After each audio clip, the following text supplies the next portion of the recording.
Assalamualaikum warahmatullahi wabarakatuh. Untuk materi kali ini tentang time value of money and economic value of time.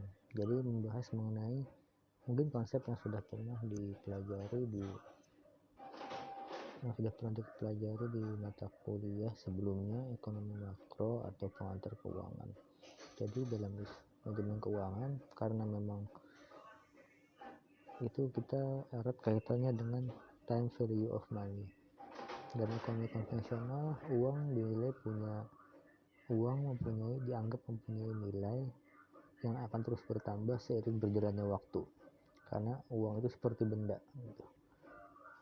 Makanya ketika dana itu disimpan di bank, maka bank harus membayar bunga, karena dengan asumsi bahwa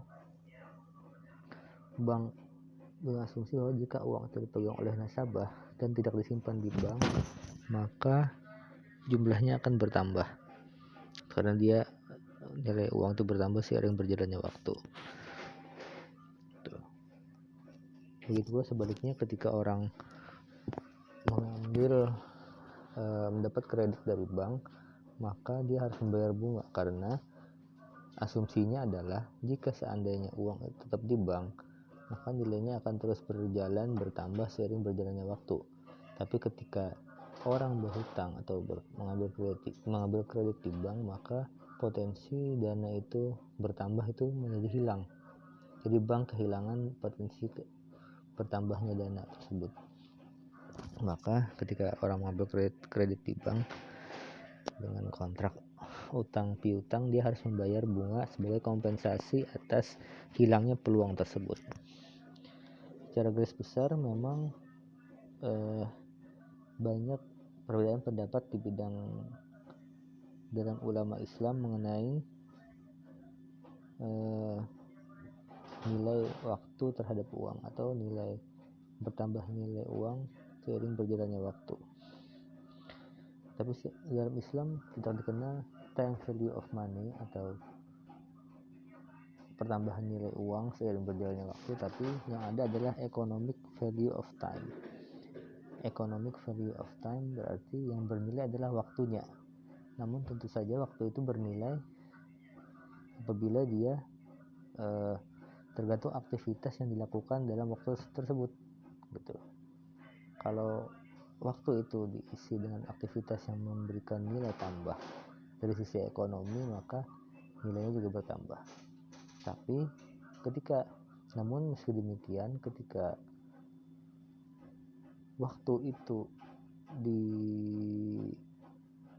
digunakan untuk sebuah aktivitas, belum tentu itu menghasilkan keuntungan.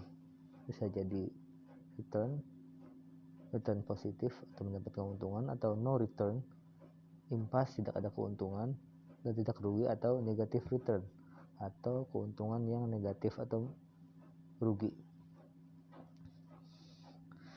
Karena memang dalam Islam uang itu hanya sebagai alat tukar, bukan komoditi atau barang yang diperjualbelikan.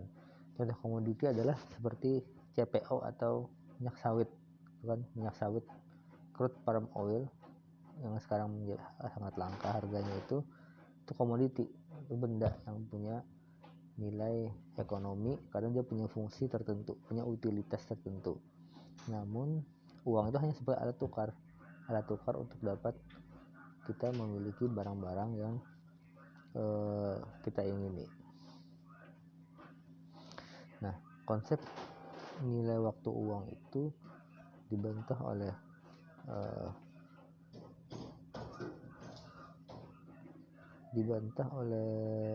Islam, bahwasanya ketika uang itu dipergunakan untuk sebuah aktivitas, dia tidak mungkin hanya untung saja, bisa jadi untung, bisa jadi rugi, bisa jadi no return.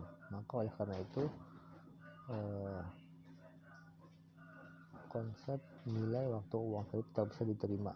Banyak tokoh-tokoh yang menyebutkan bahwa tidak sesuai dengan teori yang ada di dalam agama Islam. Jadi time value of money tadi Time value of money dan economic value of time merupakan dasar acuan dalam ekonomi Islam memperlakukan uang, karena uang itu tadi alat tukar dan tidak punya nilai, tidak bisa diperjualbelikan, dan kalaupun nanti dipergunakan untuk pekerjaan tertentu, aktivitas tertentu, dia belum tentu untung terus, bisa jadi rugi.